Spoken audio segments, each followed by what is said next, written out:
তাড়াতাড়ি চলো মা।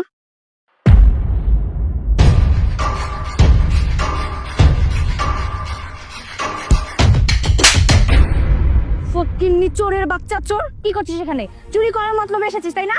আই তোকে এত বড় শ্বাস কে দিয়েছে? যেই আমার বয়ফ্রেন্ড গাড়িটা এখানে রেখে গেছে তুই বুঝেছিস যে জানালাটা খোলা আর অমনি হাত বাড়িয়ে কিছু না কিছু চুরি করার ধান্দামি করছিস তাই না? আমিও বুঝি না এই ড্রাইভার গুলো যে কোথায় যায়। এই চোরের বাচ্চা চোর, তো সাহস তো কামড়া, তুই জানিস আমি তোকে এখন কি করতে পারি? আমি তোকে পুলিশে দিতে পারি। মা, তুমি ভুল করছো। আসলে আমি এই গাড়ির মালিক, আমি শুন না। হায় হায়, এ চুরির বাচ্চা চোর কই কি রে মা? হ্যাঁ, ও জানালা খোলাতে গাড়ির চাবি চুরি করার ধান্দা না।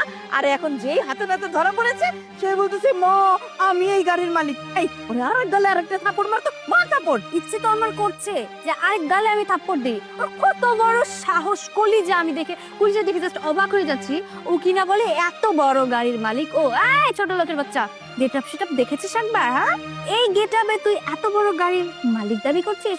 এত বড় গাড়ি বাবার জীবনে চোখে দেখেছিস? হ্যাঁ, আমি না সত্যি অবাক হয়ে যাচ্ছি। সূর্য এই কাজগুলো কিভাবে করে? কেন এসব ড্রাইভার রাখে যে ড্রাইভার গুলো জানালা খুলে কোথাও চলে যায়? আরে মা তুই ড্রাইভারের কথা বাদ দে, এই চোরের একটা ব্যবস্থা কর, ওর একটা ব্যবস্থা কর, তারপরে দেখছি সূর্য আসুক। হ্যাঁ ঠিক বলেছো, আমি চাই না সূর্যের কোনো ক্ষতি হোক। এই চোরের বাচ্চাটাকে তো। বাবা, কোথাও তো মেকানিক পেলাম না। বাবা? What do you mean by বাবা? আই শুড যাই। কিসব বলছো তুমি? পাগল টাগল হয়ে গেছো? এই লোকটা তোমার বাবা হয় কি করে? একবার পা থেকে মাথা পর্যন্ত দেখো না। একটা চোরের বাচ্চা চোর তোমার বাবা হয় কি করে? অথই, এটা তুমি কি করলে? আমার মেয়েকে তুমি ভালোবাসো, পছন্দ করো, কিন্তু এই লম্পটটার কারণে, এই চোরের কারণে তুমি আমার মেয়ের গায়ে হাত তুললে। চুপ! আর একটা কথা বলবেন না আপনি।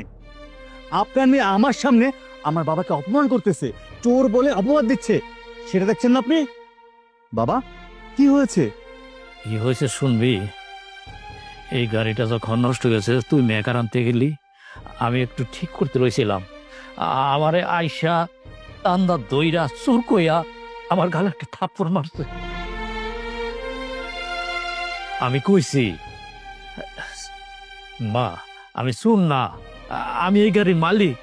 বিশ্বাসই করে নাই, আমার জাতা কয়ে গাল গালাজ করছে। বাবা চুপ করো তুমি, আমি বুঝতে পেরেছি। এই, তোমাকে আমি কি বলেছিলাম যে সামনে গাড়ি রাখা আছে, গাড়ির সামনে গিয়ে দাঁড়াও। আর এখানে এসেই তোমার বাবার সাথে এরকম বাজে বিহেভ করলে, আমার বাবার গায়ে থাপ্পড় দিলে তুমি। আমি চেয়েছিলাম তোমার সাথে তোমার মায়ের সাথে আমার বাবাকে পরিচয় করে দিতে, আর তোমরা এখানে এসে কি করলে? আমার বাবার গায়ে হাত তুললে। তোমাদের এত বড় সাহস হয় কি করে? হ্যাঁ, বুঝতে পেরেছি। আরে তোমার সাথে রিলেশন করে আমি ভুল করেছি, কারণ তোমার মতো ওকিনি ফকিনিরা আমার যোগ্য না।